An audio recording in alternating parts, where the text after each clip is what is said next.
மாணவர்கள் கல்வி கேள்விகளில் சிறந்து விளங்குவதோடு மட்டுமல்லாது விளையாட்டு பிரிவிலும் ஆர்வம் காட்ட வேண்டும் என்ற நோக்கத்துடன் கங்கார்புழாய் தமிழ் பள்ளியின் 28ஆம் ஆண்டின் விளையாட்டுப் போட்டி நடைபெற்றது.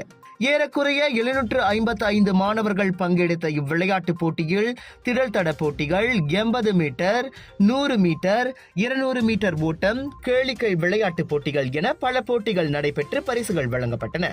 அதே வேளையில் பெற்றோர்களுக்கும் ஹாக்கி, 100 மீட்டர் ஓட்டப் போட்டியும், முன்னாள் மாணவர்களுக்கு புதையல் தேடும் போட்டியும் நடைபெற்றது. கடந்த ஜூலை 14ஆம் தேதி நடைபெற்ற இப்போட்டியில் கிரீக்லாந்து மெயின்டெனன்ஸ் சர்வீஸ் நிறுவனத்தின் இயக்குநரும் கங்கார்புழாய் ஸ்ரீ மகா மாரியம்மன் ஆலயத்தின் தலைவருமாகிய குணசேகரன் செல்லதுரை சிறப்பு விருந்தினராக கலந்து கொண்டார். மாணவர்கள் விளையாட்டில் ஈடுபாடு காட்டுவது அவசியம் என்று வலியுறுத்தியதோடு மாணவர்களின் விளையாட்டு பிரிவு மேம்பாட்டுக்காக 10,000 ரிங்கிட் நன்கொடையாக குணசேகரன் வழங்கியதையும் பள்ளியின் தலைமை ஆசிரியர் மாயச்சந்திரன் சுப்பிரமணியம் தெரிவித்தார்.